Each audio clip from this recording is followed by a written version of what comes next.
Estamos en una nueva serie y la serie es muy provocativa, es todo acerca de Jesús. Y la sesión de hoy, la primera, es la misión de Jesús. El pasaje bíblico es Lucas capítulo 3, versos 1 al 6 y Lucas capítulo 4, versos 14 al 21. Y es que todos, yo creo que todos, buscamos que nuestras acciones tengan un impacto y un significado más allá de nuestro vivir día a día. Más allá de ir a trabajar, poner el pan sobre la mesa, descansar el fin de semana y volver a trabajar el lunes. Más allá de eso, más allá de estar ocupado de uno mismo, qué viste, ¿ya? Y cómo se mira, mucho más allá de eso. Imagine por un momento que tiene la oportunidad de unirse a una misión que ha de impactar las vidas no solo dentro de su familia ni su comunidad, sino en todo el mundo, y no solo eso, sino que no solo por el presente, sino que eso va a ir en la posteridad. Imagínense, una misión llena de amor, esperanza y salvación. Definamos salvación. ¿Qué es salvación? Que no vamos a estar, que no acaba aquí la cosa, en que el cuerpo se gusane y todo. No acabó ahí, y tampoco acabó en tormento, sino que resultó en gozo eterno, vida eterna, gozándola al lado del Señor. Eso es salvación. ¿Ok? Esto no es algo abstracto tampoco, y no es algo teórico, sino un llamado a vivir nuestra vida a la luz de la obra de Jesucristo, de la que somos herederos y heraldos de su salvación. Hoy exploraremos la misión de Jesús, como la describe el Evangelio de Lucas. Su propósito redentor es buenas nuevas para todos. ¿Cuáles son las buenas nuevas que Jesús vino a dar? Ese es el tema de hoy, la idea central. Jesús vino a dar las buenas nuevas de la salvación para todas las personas. Entonces oremos diariamente pidiéndole al Señor que revele las buenas nuevas de Jesús, de modo que nos entusiasmemos con su misión y también la hagamos la nuestra. Vayamos directo al texto. Lucas capítulo 3, versos 1 al 6. 3, 1 al 6. Y lo vamos a leer detenidamente, porque hay mucho que ver aquí. En el año 15º del imperio de Tiberio César, siendo gobernador de Judea, Poncio Pilato, y Herodes, tetrarca de Galilea, y su hermano Felipe, tetrarca de Itulea y de la provincia de Traconite, y Lisanias, tetrarca de Abilinia. Y siendo sumos sacerdotes Anás y Caifás. Pausa. Ahí está Lucas poniéndolo todo en un contexto real. Usted busca estos datos en la historia y están ahí. Va a encontrar cuándo fue que Poncio Pilato era gobernador y cuándo fue que Tiberio César estuvo en el lugar. Y dice precisamente en el año 15º. Entonces, todo está en un contexto real. Entonces quiere decir que lo que sigue no es una fábula, es real. ¿Ya? Y dice, vino palabra de Dios a Juan, hijo de Zacarías, en el desierto. Y él fue por toda la región contigua al Jordán, predicando el bautismo del arrepentimiento para el perdón de pecados. como está escrito en el libro de las palabras del profeta Isaías, que dice: voz del que clama en el desierto, preparad el camino del Señor, enderezad sus sendas. Todo valle se rellenará y se bajará todo monte y collado. Los caminos torcidos serán enderezados y los caminos ásperos allanados. Y verá toda carne la salvación de Dios. Verá toda carne la salvación de Dios. No es una fábula, está poniendo todo la profecía indicando de que va a ser algo palpable, una manifestación física de la salvación de Dios. Entonces, Dios comienza a revelar su plan de salvación para la humanidad. Lucas, que fue evangelista, médico de profesión y reportero de investigación, era extrema importancia para él situar los hechos en el tiempo, el espacio y el clima cultural y religioso de la época. Y eso fue lo que hizo aquí. Ahora vemos que sea como sea, Juan el Bautista era un hombre muy diferente, extraño dirían muchos. Él sale de repente al mundo civilizado y él era el hombre salvaje del desierto. ¿Y sabe qué? Dios lo hizo así. ¿Para qué? Vamos a ver, los versos 1 y 2 afirman a Juan y a Jesús en la historia.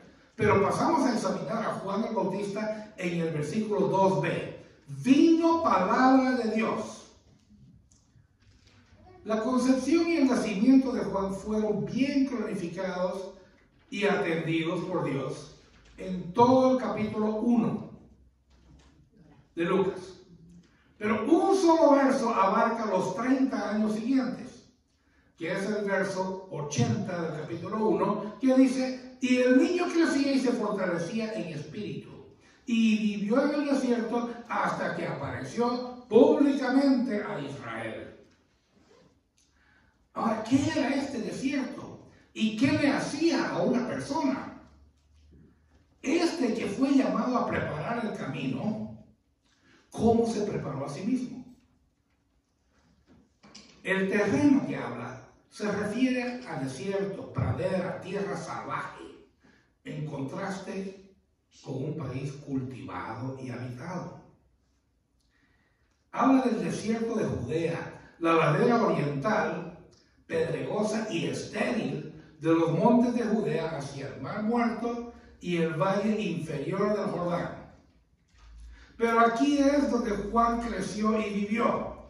Su padre era un sacerdote que vivía en una ciudad de la región montañosa de Judea. Capítulo 1, verso 39. Juan pasaba cada vez más tiempo en las desoladas montañas de Judea, al este de la cordillera, y andaba por las desiertas llanuras áridas del Jordán. Y este se convirtió en su hogar. Es descrito como un hombre extraño y solitario que aprendió a vivir de la tierra, langostas y miel. En el desierto, Dios se había convertido en su compañero, su confidente, su maestro. Como Dios llamó a los profetas del Antiguo Testamento, la palabra de Dios vino a Juan, hijo de Zacarías, en el desierto. Verso 2. Él fue el último de los profetas de la antigua alianza, y su vestir, Mateo 3:4, su espíritu, Lucas 1:17, y su preparación, Malaquías 4:5 y 6, son los de Elías. Su primo Jesús lo menciona como el más grande de los nacidos de mujer. Capítulo 7, verso 28. En el desierto Juan conoció a Dios mejor que a la gente Y cuando Dios se adueñó de su corazón y de su lealtad, Juan estaba preparado. ¿Qué le hace a una persona este tipo de vida ermitaña en el desierto? Le digo, produce a una persona que realmente no le importa lo que la gente civilizada piense de él. Eso es lo que produjo. Él no estructuró su vida en relación con las normas y expectativas de la sociedad. Así que cuando entra en escena como predicador del desierto, sus palabras eran poco refinadas e inflexibles. ¿Por qué iba Dios a utilizar a alguien tan excéntrico para un papel tan crucial? Porque una persona corriente como yo, digamos, se habría doblegado fácilmente a las presiones religiosas y políticas que se abatieron sobre Juan. Lo ordinario no iba a servir, así que Dios moldeó a Juan para que fuera diferente. Lucas cita a Isaías, otro profeta. Isaías entonces hace referencia a alguien anunciando un mensaje, allanando el camino para la llegada de la salvación de Dios. Declara que el Señor viene y trae consigo poder para aplanar la tierra, para enderezar y allanar todo camino torcido y áspero. Si el bautismo del arrepentimiento que ofrecía Juan era bueno, esta promesa de salvación era mucho mejor. ¿Ya? La salvación de Dios llega para hacer cambios irrevocables, no para proveer una solución temporal. Según Isaías, Dios haría estos cambios por medio, como les dije, de una manifestación física, visible y palpable. La salvación de Dios ha llegado a la tierra misma. ¡Gloria al Señor! ¡Aleluya! Juan comenzó a predicar ¿cuándo? En el año 15 del reinado de Tiberio César. Verso 1. Este predicador itinerario empezó a enfrentar ruidosamente al pecado. Probablemente no habría llamado tanto la atención si no hubiera reprendido públicamente al rey Herodes Antipas por divorciarse de su primera esposa y casarse con Herodías, su sobrina y antigua esposa de su hermano Felipe. Capítulo 3, verso 19. Pronto la audaz predicación de Juan atrajo a una enorme multitud desde Jerusalén y de las demás ciudades de Judea. Marcos 1:5. Su mensaje era el siguiente, este es el mensaje de Juan. El reino de Dios está cerca, punto. El Mesías viene pronto, punto. Y no están preparados, punto. Eres pecador y corrupto, arrepiéntete de tus pecados y sé perdonado. Ese era el mensaje, directo. Arrepentimiento es más que un sentimiento de culpa. La culpa no salva. La culpa puede abatir a una persona. La culpa se puede explicar, lo hice por esto, por lo otro. Pero el perdón es el único antídoto. El arrepentimiento es más que la pena por haber sido descubierto al hacer algo malo. Es una acción, es un alejamiento de un patrón o hábito pecaminoso. La llamada de Dios no es a la culpa o a la tristeza, sino al cambio. Este era el mensaje de Juan. Arrepentidos. La segunda palabra importante en el verso 3 es perdón, que significa liberación del cautiverio, cancelación de una obligación, un castigo o culpa. Juan declaró la existencia del pecado grave, la necesidad del arrepentimiento y la oferta del perdón de Dios. insistió en que tanto las personas de alto rango como las de bajo habían cometido pecados que necesitaban perdón. Pero Juan no lo dejó ahí. Les ofreció el perdón de Dios, pero lo hizo de una manera radical. Lo que nos lleva a la tercera palabra importante del verso 3, que es bautismo. Los cristianos hemos debatido mucho sobre la forma y el lugar exacto del bautismo de los cristianos y sus familias. Y no le voy a echar más leña al fuego. Porque lo que estamos estudiando es el bautismo de Juan, que era diferente. Un acto de purificación y perdón. Hechos capítulo 19, versos 3 y 4. Probablemente el antecedente del bautismo de Juan sea la práctica del siglo I del bautismo de prosélitos, un baño ritual por el que un gentil convertido al judaísmo, o sea, un no judío convertido al judaísmo, quedaba limpio de impureza moral y religiosa. Pero hay un problemita, que Juan no le estaba predicando a los gentiles, les estaba predicando a los judíos. Cuando Juan pedía a la gente que se bautizara para el perdón de sus pecados, les pedía que se sometieran al mismo tipo de baño de limpieza exigido a los gentiles. Ahora, ¿qué judío, qué hijo de Abraham se humillaría tanto para hacer algo que solo deben hacer los gentiles impuros? Ahí está la pregunta. La gente común se arrepintió y se bautizó de buena gana. Pero los fariseos y los expertos en la ley rechazaron el propósito de Dios para ellos, porque no fueron bautizados por Juan. Lucas capítulo 7, verso 30. El orgullo espiritual impidió que la élite religiosa experimentara el plan de Dios para sus vidas. Vamos al capítulo, los versos 4 al 6. ¿Quién se creía Juan? Él dijo: yo soy voz de uno que clama en el desierto. Una imagen clara, grandes obras viales para preparar la carretera del rey. Enderezar curvas, cortar y rellenar para que el camino sea llano y fácil de transitar. Cuando uno se arrepiente, es fácil de transitar y llegar a Jesús.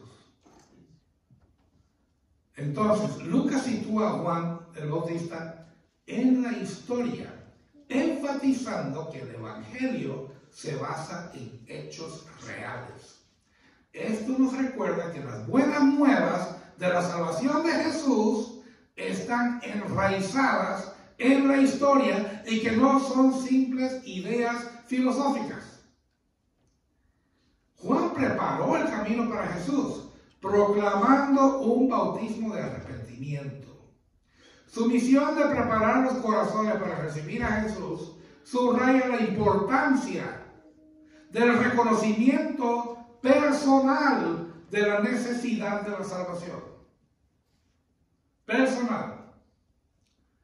Finalmente, la cita de Isaías en Lucas demuestra que Juan cumplió una antigua profecía, la que predice la venida de la salvación de Dios para todos, que es la esencia de las buenas nuevas que Jesús dio. Leamos entonces cómo Dios lo orquestó todo para que su evangelio cayera en un terreno fértil. Lo que vamos a leer es el punto cero, donde despegó el ministerio de Jesús. Vámonos a Lucas capítulo 4. Leamos versos 14 al 19. 14 al 19 dice, y voy a enfatizar algunas palabras. Y Jesús volvió en el poder del Espíritu a Galilea, y se difundió su fama por toda la tierra de alrededor, y enseñaba en las sinagogas de ellos, y era glorificado por todos. Vino a Nazaret, donde se había criado, y en el día de reposo entró en la sinagoga conforme a su costumbre, y se levantó a leer. Y se le dio el libro del profeta Isaías. Y habiendo abierto el libro, halló el lugar donde estaba escrito: el Espíritu del Señor está sobre mí, por cuanto me ha ungido para dar buenas nuevas a los pobres. Me ha enviado a sanar a los quebrantados de corazón, a pregonar libertad a los cautivos y vista a los ciegos, a poner en libertad a los oprimidos, a predicar el año agradable del Señor. Tenemos entonces que es el Espíritu Santo quien le da poder al ministerio de Jesús. Así lo demostró durante la tentación que sufrió a manos de Satanás, de la cual salió victorioso. Luego, en ese mismo espíritu, Jesús volvió a Galilea, donde su ministerio tuvo gran éxito, porque su fama se difundió por toda la tierra. Veamos. Después del bautismo de Jesús, recuerda, y del descenso del Espíritu Santo sobre él, en el Jordán, Lucas registra que Jesús, lleno del Espíritu Santo, era conducido por el Espíritu en el desierto. Fue tentado, pero Jesús no está agotado. Sigue lleno del Espíritu, pues nuestro pasaje comienza con las palabras: Jesús regresó a Galilea con el poder del Espíritu. Verso 14. Y más adelante en el pasaje, Jesús lee de quién, de Isaías, un pasaje que comienza: el Espíritu del Señor está sobre mí. Verso 18. Debemos entender que Jesús operaba con el poder del Espíritu. Pero es muy fácil, fíjense, es muy fácil ver el ministerio de Jesús por algo único, que solo es posible porque Él era divino. Pero observemos la terminología de Lucas en el libro de Hechos, cuando Él se refiere ya a los mortales ordinarios, a los discípulos. Hechos comienza diciendo: en mi libro anterior, Teófilo, escribí acerca de todo lo que Jesús comenzó a hacer y a enseñar. Hechos 1:1. Luego, Lucas comienza el libro de Hechos con la promesa del Espíritu Santo. Verso 5, verso 8. Seguida del descenso del Espíritu en Pentecostés. Capítulo 2, versos 8 y 17 de Hechos. Y ahora empezamos a encontrar en Hechos frases similares acerca de los discípulos, pero son similares a las que encontramos en Lucas hablando de Jesús. Veamos algunas, refiriéndose a los discípulos. Entonces Pedro, lleno del Espíritu Santo, dijo, Hechos 4:8. Estaban todos llenos del Espíritu Santo y hablaban con denuedo la palabra de Dios. Hechos 4:31. Y sigue. Hechos 7. Esteban, lleno del Espíritu. Y continúa. Capítulo 8. Felipe, lleno del Espíritu. Y muchos pasajes similares. Entonces Lucas ve el Espíritu Santo tanto como el poder de Jesús para el ministerio en la tierra, como también el nuestro, como discípulos. Sí, Jesús es un caso especial porque es divino y su redención en la cruz solo puede llevar a cabo el Hijo de Dios sin pecado. Pero en cuanto al ministerio, no es un caso especial. Él ministra desde la plenitud del Espíritu Santo, al igual que nosotros. Creo que Jesús pretendía que sus discípulos comprendieran que debemos ministrar con el poder del Espíritu Santo, que está presente con nosotros hoy en el siglo XXI, se encuentra muy bien, con toda su fuerza y sin diluir. Amén. Entonces, Jesús regresó a Galilea con la fuerza del Espíritu y se difundió su fama por toda la región. Enseñaba en las sinagogas y todos lo alababan. 14 y 15. Si el desierto era el terreno, digamos, de Juan, Galilea es territorio de Jesús. Conoce y entiende a la gente. Su fama se ha extendido por toda Galilea. Ha enseñado en algunas sinagogas de los pueblos de la zona. Ha sanado enfermos y es alabado por muchos. Capernaum especialmente ha sido el centro de este ministerio inicial. Capítulo 4, verso 23. Ahora regresa a Nazaret. Ha estado fuera durante meses. Primero para escuchar a Juan el Bautista. Luego durante 1 mes y medio en el desierto. Y después a comenzar su ministerio en Galilea. Vuelve como una celebridad. Por eso, cuando visita la sinagoga local de Nazaret, se le concede el privilegio de leer la Escritura y luego comentar su significado. Capítulo 4, versos 17, 20 y 21. Leer la Escritura, que es lo que hacemos nosotros, y después viene el comentario, que es el sermón. Esto no es nuevo, venía de hace 2000 años. ¿Ok? Ahora, de que los judíos fueron exiliados a Babilonia, antes de eso, su fe se había centrado en el templo. Pero cuando el templo fue destruido en el año 587 a.C., se desarrolló un nuevo tipo de comunidad entre los judíos exiliados para sostener y purificar su fe. La lectura de las Escrituras adquirió mucha más importancia. Escribas y maestros como Esdras se convirtieron en líderes y la institución de la sinagoga local se convirtió en una característica central de la vida judía entre los que regresaron del exilio en los años posteriores al 537 a.C. Ahora Jesús es invitado a leer la Escritura y se le entrega el rollo que contiene las profecías de Isaías. Si lee bien, ¿pidió él a Isaías? No. Tal vez, quién sabe, había algún tipo de leccionario en su tiempo que dictara qué lectura tocaba. No sabemos.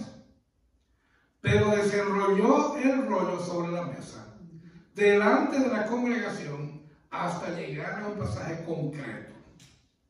Y este es el encargo, la misión de Jesús. Yo creo que Jesús leyó estas palabras como una declaración de su encargo como ungido, Mesías. Si somos seguidores de Jesús, el encargo de Jesús es también nuestro encargo. Debemos abrazar su misión y hacerla nuestra. Verso 18. El Espíritu del Señor está sobre mí porque me ha ungido. En el contexto de la profecía original de Isaías, declarada muchos cientos de años antes de Cristo, el que habla parece ser el propio profeta ungido Isaías. Pero cuando Jesús pronunció estas palabras en Galilea, 750 años después, creo, debieron de haber sido electrizantes. Se esperaba al ungido, al Mesías. Cuando Jesús leyó la antigua palabra, las antiguas palabras hebreas, El pronunciar la palabra Mashiach, ungido, debió causar asombro. Mashiach es la palabra raíz de Mashiach, que es Mesías. La Mashiach hebrea se refería al ritual de derramar aceite sobre una persona para apartarla para un encargo especial, ya sea como rey, sacerdote o profeta. En nuestro pasaje, la unción del Espíritu de Dios es para lograr un propósito particular y por lo tanto es un empoderamiento, es una comisión. Jesús fue ungido con el Espíritu a fin de y enviado con el propósito de. Veamos, verso 18b. La primera tarea de esta comisión consiste en predicar la buena nueva. Los destinatarios de este anuncio de buenas nuevas son los pobres. Se trata literalmente de pobres con pocos centavos en la bolsa, o se refiere Jesús en sentido figurado a los pobres de espíritu, los humildes, en contraste con los orgullosos. Mateo 5, capítulo 3. Yo creo que Jesús se refiere a ambos. Su mensaje fue recibido con entusiasmo por los pobres. Los ricos y poderosos se sintieron amenazados por él. Qué difícil es para los ricos entrar en el reino de Dios. Lucas capítulo 18, versos 24 y 25. Los ricos tuvieron muchas más dificultades con el mensaje de Jesús que los pobres. A los pobres el mensaje de Jesús ofrecía seguridad. Tenían nada que perder. Los ricos habían colocado su dinero a su alrededor para darse una sensación de seguridad. Y el mensaje de Jesús desafiaba sus valores. Es cierto que algunos ricos se hicieron creyentes, Zaqueo, José de Arimatea, pero la mayoría eran gente corriente. El siguiente encargo de Jesús vino para traer consuelo a los angustiados. El corazón de Jesús estaba con los que lloraban la muerte de sus seres queridos. Él conocía su dolor. Probablemente había sentido la pérdida de su propio padre, José. Ciertamente lloró la pérdida de su amigo Lázaro en Juan 11. Pero no todo el dolor se borra con la sanación y la resurrección. Pero al leer los evangelios se ve que Jesús se preocupaba profundamente por las personas que él encontraba.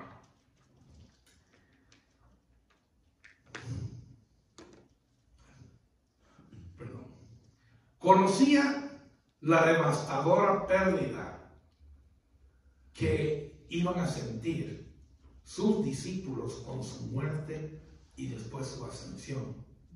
Y trató de prepararlos hablándoles de la venida del Consolador, Espíritu Santo. El verso 18b dice que la siguiente misión es proclamar libertad a los cautivos,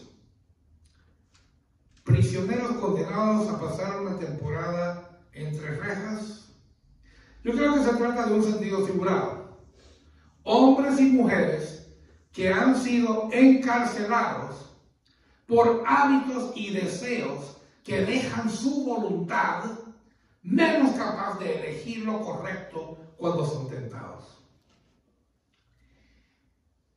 O aquellos que están abrumados por la lujuria y alimentan esa lujuria con pornografía y más.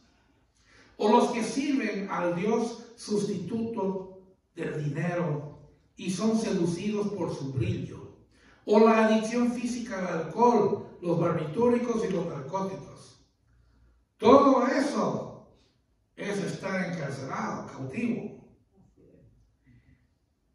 Los cristianos somos a menudo más propensos a condenar a los cautivos que a hablarles del poder liberador del Espíritu Santo que puede liberarlos plena y completamente.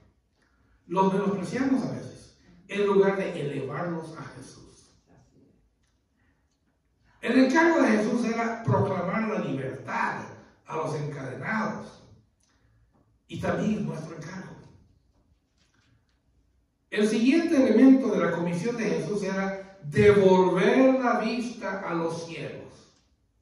Se trata de los ciegos literales cuyos ojos ya no funcionan, los nervios ópticos ya no sirven, o los ciegos figurados que no ven la verdad.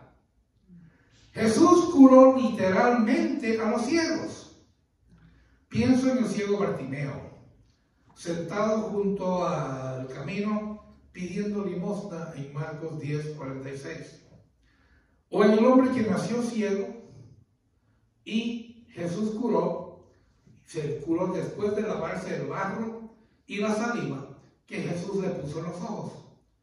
Juan capítulo 9, versos 1 al 8. Ahora, algunos discípulos de Juan el Bautista, quien ya estaba en la cárcel, se acercaron a Jesús con la pregunta: ¿eres tú el que había de venir o debemos esperar a otro? Lucas relata: en aquel mismo tiempo Jesús curó a muchos enfermos y sacó espíritus malignos y dio la vista a muchos ciegos. Así que respondió a los mensajeros: volved y contad a Juan lo que habéis visto y oído.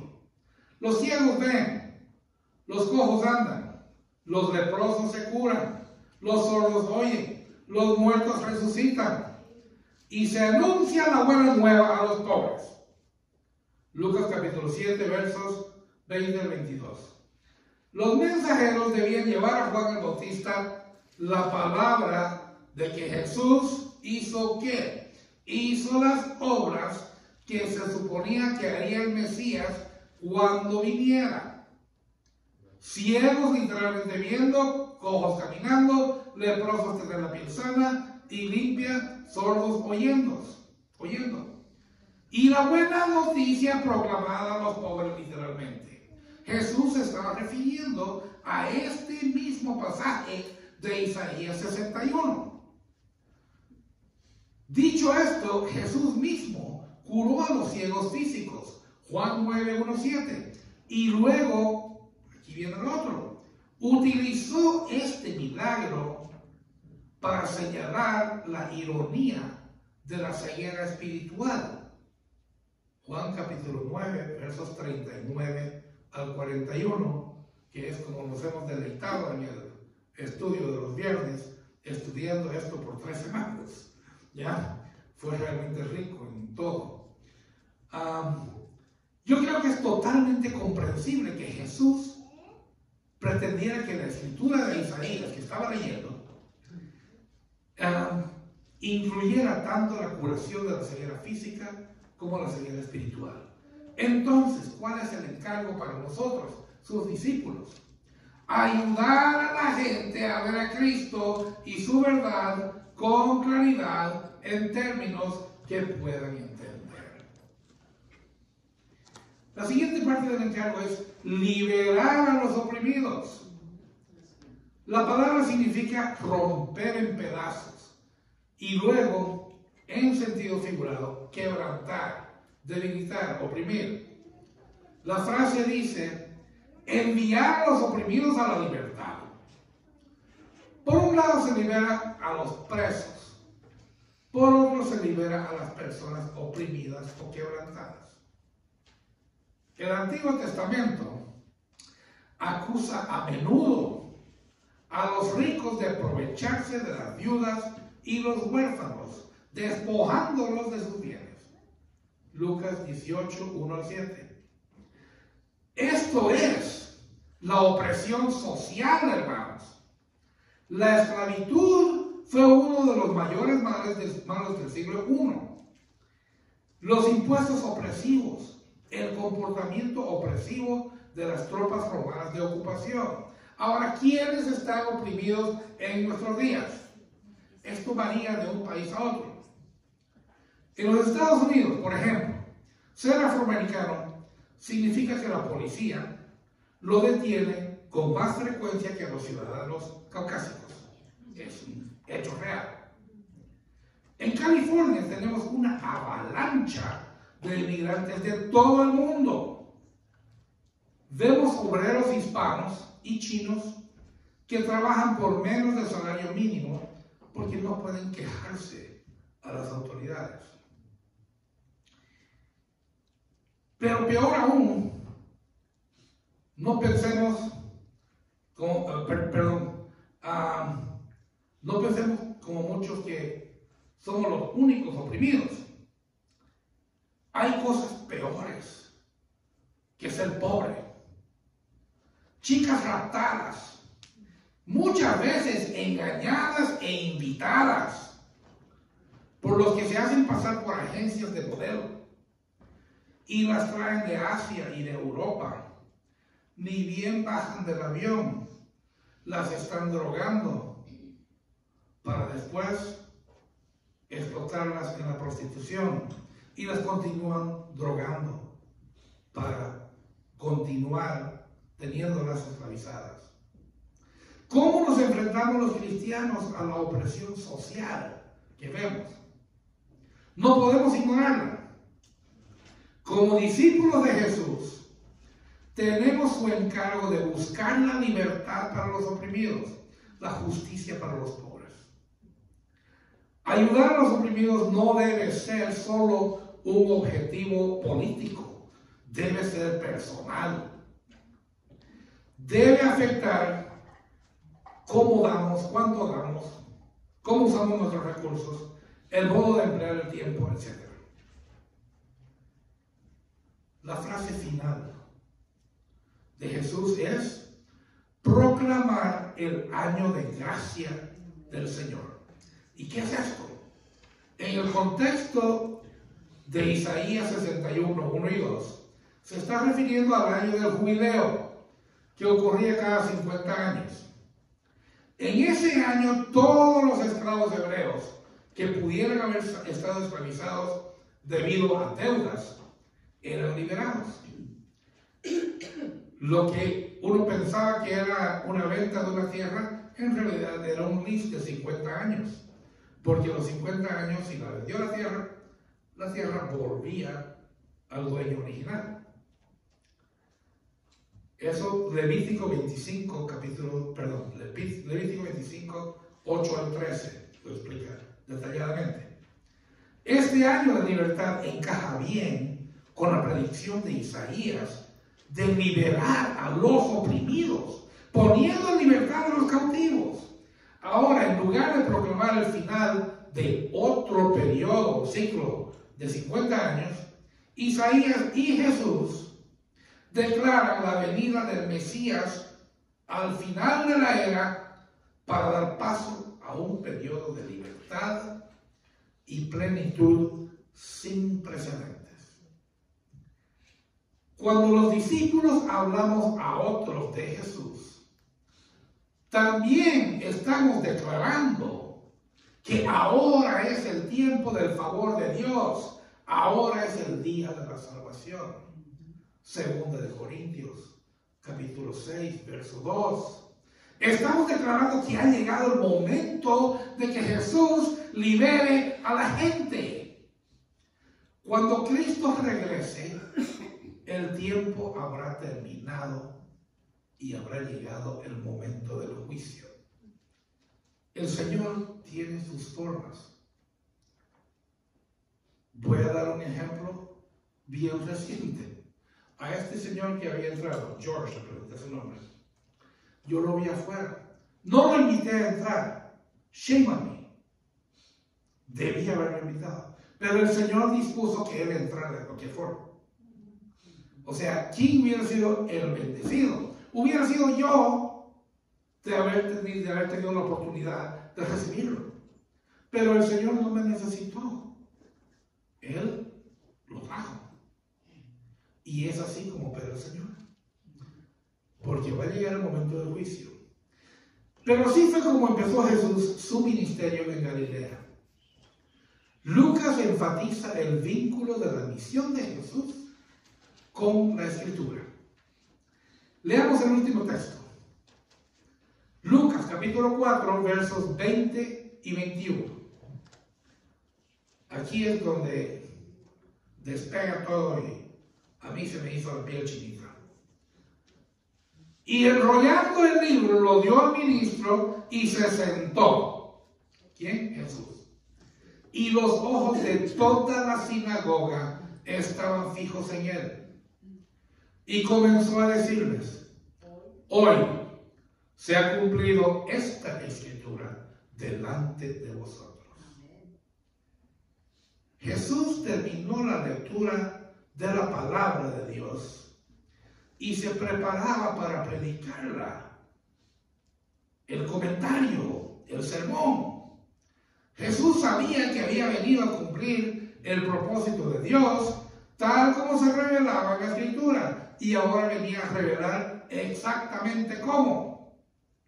Jesús se sentó, y mientras que los ojos de todos los presentes estaban puestos en él, muchos de los que estaban ahí conocieron a Jesús desde pequeño. Y ahora convertido en rabino y maestro, con un ministerio exitoso, con señales y milagros. Estaban atentos a su palabra, porque era la primera vez que lo veían y oían desde que se fue. Y Jesús respondía con lo que yo pienso llegó a ser el sermón más corto registrado en la Escritura. Hoy se ha cumplido esta Escritura delante de vosotros. Al declarar esto Jesús, yo oigo un grito de asombro que recorre ahí en la congregación. Hermanos y hermanas, veamos, la singularidad de la predicación de Jesús radica en su identidad. Él es el ungido de Dios, el cumplimiento de la profecía de Isaías. Su misión es eliminar la cautividad, la ceguera espiritual, la opresión, el pecado y la muerte eterna. Otro punto, Jesús buscaba llevar a cabo su misión para que los creyentes recibieran las buenas nuevas, sanación, libertad y la visión de la paciencia, misericordia, amor y gracia de Dios. Esto en la salvación que solo Él ofrece, por la que no podemos luchar por esa salvación, no podemos esforzarnos por esa salvación, no podemos hacer algo por esa salvación y peor aún, merecer esa salvación. Solo Él la ofrece. Por medio de su predicación, Jesús anunció la llegada de una nueva era de redención y gracia. Reflexionemos. La misión de Jesús puede transformar nuestras vidas. Compartamos esta misión más allá de nosotros mismos. Comuniquemos las buenas nuevas de esperanza y salvación a los demás. Háblele de su fe a la gente. Conclusión. Jesús se aseguró de qué? De encarnar su misión. Ponerle piel y hueso a su misión. Y asegurarse de que se llevaría a cabo. Pero la misión sigue encarnada en usted y en mí, en la iglesia. Y dado que Dios ha demostrado ser un Dios confiable, sabemos que la misión de Jesús no se detendrá hasta cumplir con su propósito final. ¿Y cuál es ese? Que todo el mundo haya oído acerca del glorioso nombre de Jesús.